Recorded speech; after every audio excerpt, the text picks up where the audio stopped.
Hi, I'm Jeremy Brisky from Lowboy Custom Beaters, and I'm sitting in for Chris at the Drummer's Guide to Gear today.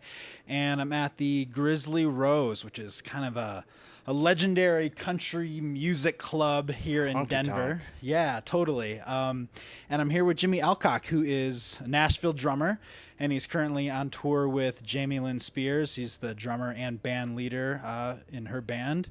Jimmy, welcome to Colorado. Yeah, thank you. Happy to be here. It's raining.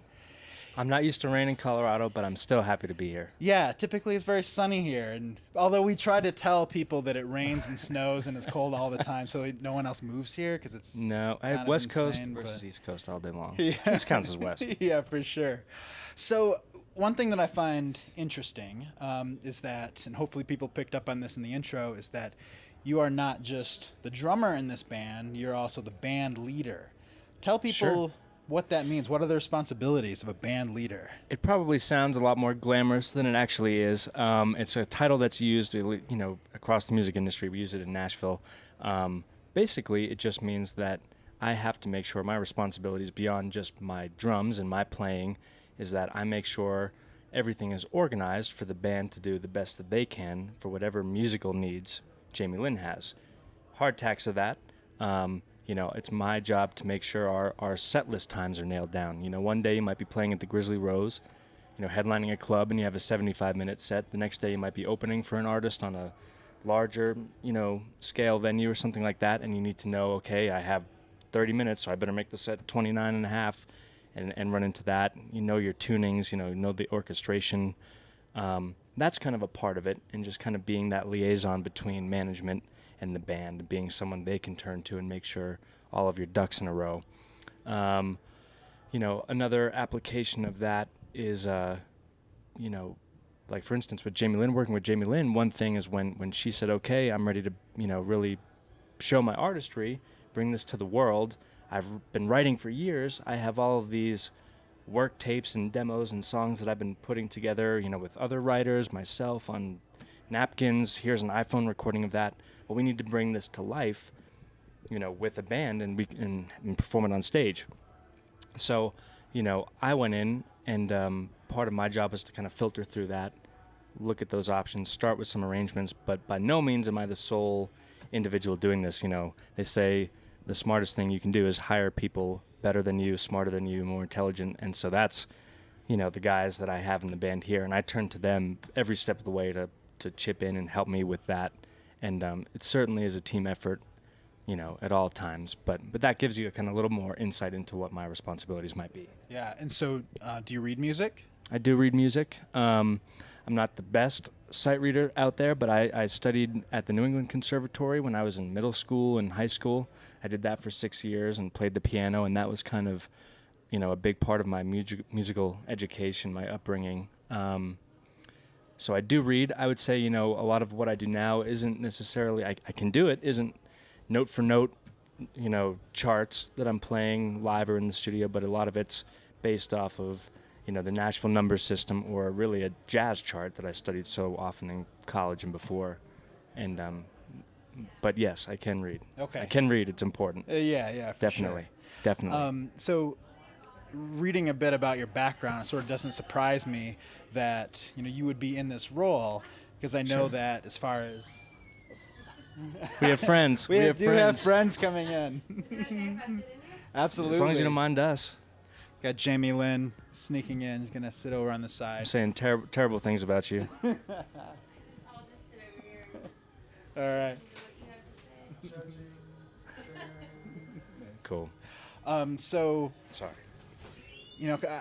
I'd like to talk a bit about sort of the business of being a musician. Sure. And, as you know, when you're a young guy coming up through the ranks, you need to supplement your income some way other than Right. playing music typically. And so sort of like the normal thing would be like, oh, I'm going to bartend, or I'm going to work at a restaurant, or I'm going to work at a Guitar Center. Sure. But you kind of took a different path, and you've actually done some things that, you can supplement your income and gain experience in the business of music Sure. on the side. Can you maybe talk a bit about that? Absolutely. Yeah. When I moved to Nashville, the first year that I moved to Nashville, I said, okay, here I am with my drums. Now I need to find work. I need to have things to do. I was touring at the time with a Christian rock band out of Mississippi that moved up there the same time I did.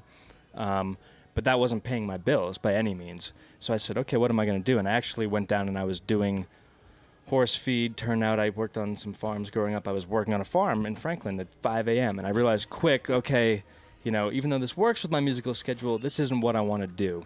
So I said, there's got to be a way with sort of a business mind, I can plug myself in somewhere in this music industry. Nashville, New York, LA, Nashville, like we were talking before this, it's got the big business structure of music. There's got to be something I can do to kind of give myself a footing within my industry that is my passion, and find a way to sustain myself, but also grow my career as a player at the same time.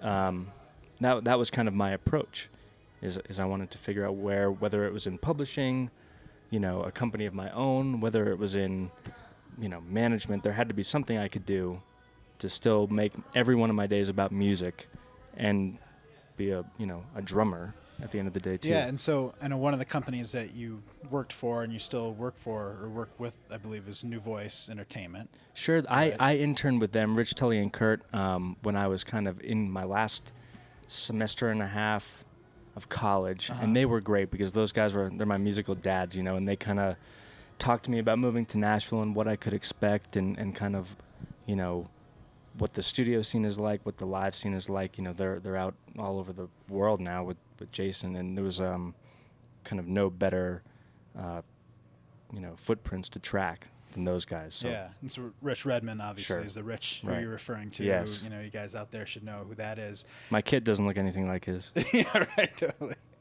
And so how do you think that an experience like that opened doors for you to actually start playing and getting Sure. gigs? Well, one thing, Rich has always been ahead of the curve, so to speak, in how the industry is changing and how a drummer's career might be changing. And one thing he noticed that I noticed by watching him was that gone are the days, or for most people, where you could just make your living behind the drum kit every day. It depends on so much. It depends on, obviously, your pay, how busy that artist is. It depends on, what other people's goals are. And just, frankly, the way the industry's changed around, there's not always the same money in the whole endeavor as there has been in the past. So you kind of had, Rich, I always noticed, looked at ways, well, hey, how can I supplement this and use what I've created playing with artists, to give myself my own personal brand and my own name and really run my performance career like a business. And like any business, there are different, revenue streams, so to speak. It's like an artist. You pay money for the show, but they also have merchandising. They have interviews. They have content. They have CDs. The same could be said for drums. So for me, it was about figuring out, what that was going to be for me. What resources did I have? What doors did Rich open for me that I could follow up and pursue and say, hey, I think there's a reason for us to work together. Or I think, we think alike. We work together. I trust you. You seem genuine to me. Maybe there's a business opportunity here. Maybe there's an opportunity here for both of us. Yeah. You know. So now you've been in Nashville like 3 years? Yep, right? I moved in 2012 full time. I was there off and on with New Voice before that. But yeah, so three and change, or time flies, even though it's only a few years. So what is the Jimmy Elcock brand, or where are you kind of taking that to? What are your goals for that? Big question. I sit home mapping this out on a spreadsheet at night. Rich might though. Does he have like a spreadsheet of his? Well, yeah, I think so. Yeah. No, I think he thinks more about it than I do about me. We had coffee the other morning, and he said, "Man, you're starting to develop a brand." And he said, "I'm an entrepreneur and a drummer." So actually, I was thinking about that a couple of the other days, and I like it. I could live with that. My latest endeavors. There's a company, Scorpio Marketing, that my friend J.C. Clifford started out of Pennsylvania, and one of his great friends, our good friends, Christian, was the inventor of the product I was talking about earlier, Drum Tax. Right. And he went to J.C. and said, "Hey, you have this marketing company, this music marketing company. Let me be one of your products. Market this. I really think I've got this figured out. I've agonized over, my tone and tuning, and I really think this product drum tax will be great. So he took it to JC. JC is grassroots marketed it. I met JC a couple years back at NAMM out in California and stayed in touch. I was one of the early adopters of the product, and JC since then has invited me to be a part. I'm now a partner in Scorpio Marketing, and so we've taken on different music accessories. We've taken on different drummers and their events, different business opportunities, and kind of all sorts of realms of entertainment. And that's been a really fun way for me to grow my relationships, not only with drummers through drum tax, drummers through events, musicians who are working with drummers, but also kind of bring ideas of my own to the table and say, hey, music is about family. At the end of the day, it might be cutthroat at times, but it's really a small world, the music world, and who knows each other. And Yeah. it doesn't matter what city you're in. But so let's utilize this group of friends. We're all interested in each other's business. Let's pull it together and come up with some cool ideas and bring it to the people through Scorpio. Absolutely. So that's been kind of, in addition to my drumming career, a project of late. And I'm looking forward to seeing how Scorpio is going to develop some exciting stuff out of Nashville and beyond. That's awesome. Can't talk much about it now, but within the next year and a half or so, there's going to be some pretty neat stuff we're bringing to the table. Cool. So you have to keep your ears tuned. So speaking of drum tax, which is one of the products that you use and Sure. you endorse, tell me about a few of the other brands that you endorse and maybe why you use those products and why you've actually chosen to have an endorsement versus just, Sure. using them. I think one of the things that a lot of players make mistakes about is saying that a company endorses them. Oh, I'm endorsed by Sabian Cymbals, or I'm endorsed by, name your favorite company. Yeah. And, for me, I think when I was I'm still a young cat, but when I was an even younger cat, I was looking at it like, oh man, I want to chase down all these companies and I want to be affiliated with them and them give me validation like I'm the great player. And I realized it's really not about that. For me, a lot of it stemmed from what I'd chosen to play my whole life. And if a company says, hey, we like you, we think your playing's there, we're value aligned, but we want you to be a part of the family, and I say, yeah, I'd love to be a part of that drum company or that cymbal company or stick company, whatever it is, that's when I endorse a company. And so I think sometimes guys mix that up. So for me, it really was a matter of, all the drummers you grew up listening to and shows you see, and oh, that's cool, that sounds great, or he uses these sticks, whatever. That's really how my companies and what I choose to endorse or what I choose to play on stage happened. The first kit I, ever owned was a Yamaha recording custom way back in the day. Well, I guess I had a Drum Zone plastic kit first, but I had the Yamaha recording custom because of Gad, because of Carter Beauford.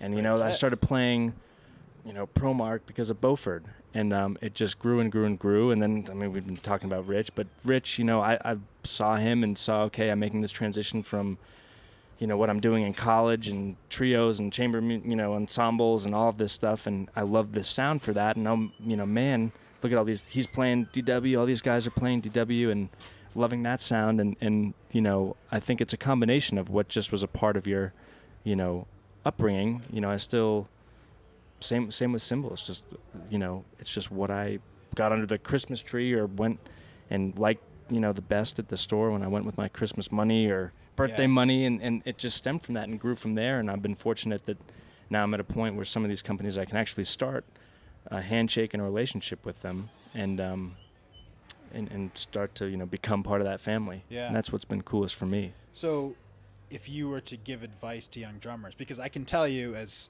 someone who owns a drum accessory company, I get a lot of emails Sure. for people who want to endorse or be endorsed by us, depending on their Sure. point of view.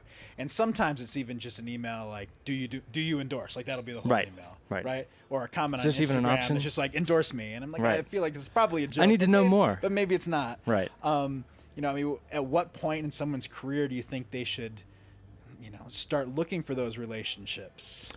If I had to give any advice, my advice would be play what you want to play. If it's inspired by another drummer and their sound, that's awesome. If it's something that you've messed around with and hit on in the store or a trade show or, heard online, whatever it is, and you love that sound, then play it. If it's, working for you, play it. I'd say, if you can stay true to that brand and that loyalty, let it change if it needs to change for a good reason, but play what you want to play. And as you develop and get your music and your musical product in front of more people, that's when maybe you can start to draw the attention of some of these companies. But as much as it's about being part of the family and getting support from these companies, the endorsement deal is also, it's got to be mutually beneficial. And so for them, they want their product to be in front of lots of people or have lots of reach. And whether it's your YouTube channel or because you're playing festivals in front of 100,000 people, you might not tip the scales as much as a younger guy, but you can set yourself up for success if you just stay true to what you love to play, sticks, heads, cymbals, guitars, beyond drums, and start to let them, notice you, and then go to a NAMM, figure out a way to get involved and reach out in a polite way to the representatives and the companies and said, hey, maybe I am at the level you're ready for, maybe I'm not, but I love your product. I want to be a part of what you've got going on, and I just at least want to thank you for putting out such a great product. And start it there. These companies, everybody knows each other, and especially reps at larger companies, they've all worked at all the other companies, so they see the game of it. And I think just as with anything in life, honesty is the best policy, and just kind of keeping a sense of the bigger picture. Yeah.